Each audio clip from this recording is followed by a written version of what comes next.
Bueno, conocer el ciclo de vida, como vos sabés, Víctor, es muy importante en cualquier parásito porque es una de las maneras que tenemos de empezar a ver cómo controlarlo.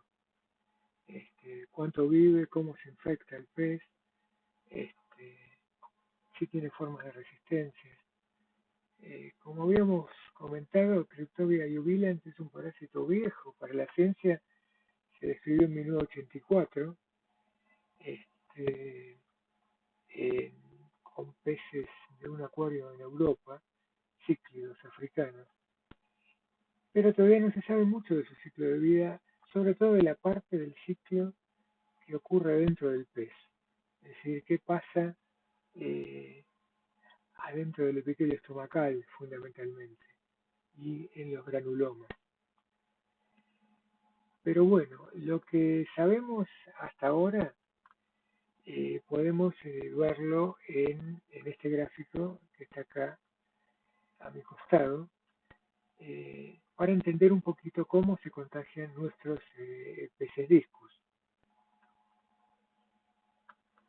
Los peces se infectan por ingestión de las formas libres del parásito, es decir, estos Cryptovia es un flagelado, dijimos, puede nadar en el agua y bueno, sale del pez con las heces, eh, cayendo al fondo del acuario, y otros peces al picotear sobre esas heces, que es algo muy común en todos los peces, o por canibalismo, también ocurre, pueden llegar a infectarse.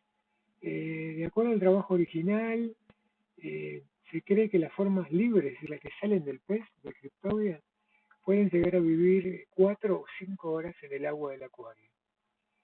Después de ese tiempo se morirían.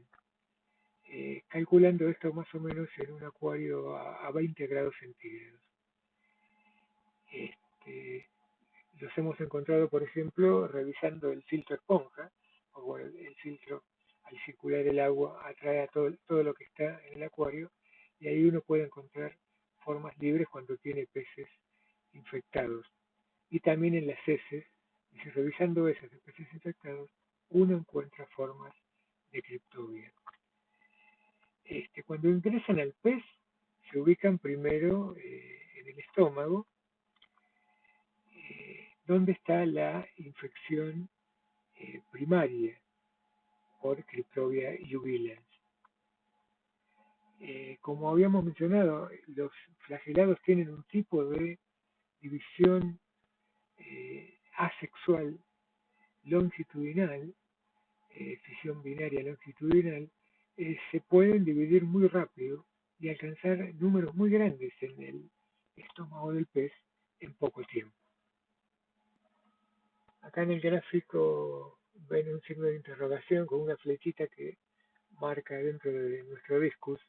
Eh, Eso lo puse ahí porque, bueno, esa es la parte, lo que pasa dentro del pez, como les decía, de la que se tienen menos datos en la actualidad. La enfermedad, cuando uno la analiza, cómo va avanzando en el pez, desde que el pez ingiere flagelados hasta que termina muriéndose, se puede dividir en tres etapas o pasos. Primero sería, o etapa 1, sería cuando los peces recién se infectan, las criptobias entran al tracto digestivo y ahí en el estómago empiezan a dividirse.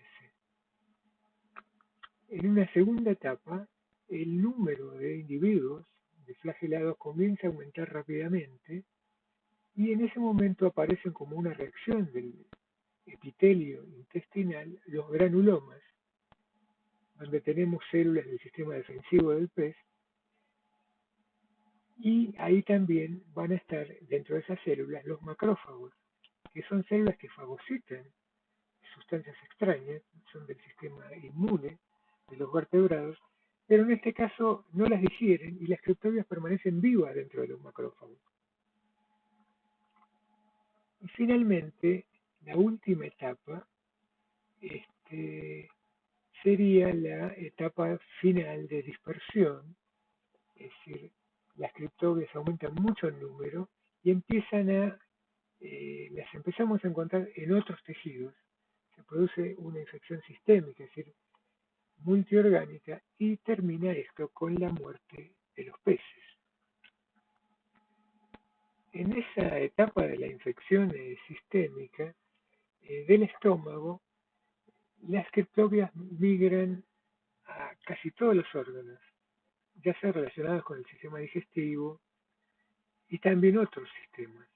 Los se encuentran en el riñón, en la parte anterior, riñón craneal y riñón caudal, en el vaso, en el hígado, en la grasa mesentérica, en el páncreas, vejiga natatoria, corazón, gónadas.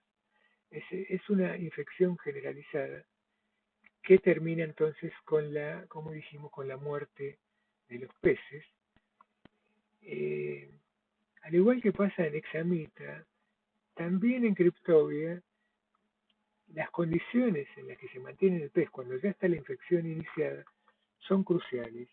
Y condiciones de hacinamiento, mala higiene, alta carga orgánica en el agua, estrés por manipulación, eh, pueden influir en un empeoramiento del proceso de la última etapa de dispersión del parásito dentro del pez.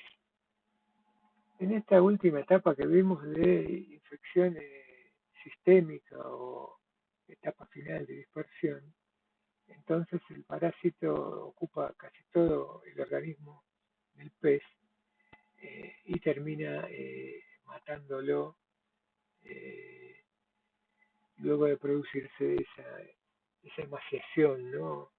Muchos le llaman a esta enfermedad emaciación crónica de los peces discus. La mortalidad cuando hay infección alta es alta, más del 50% y algunos casos más, y hasta el 80%.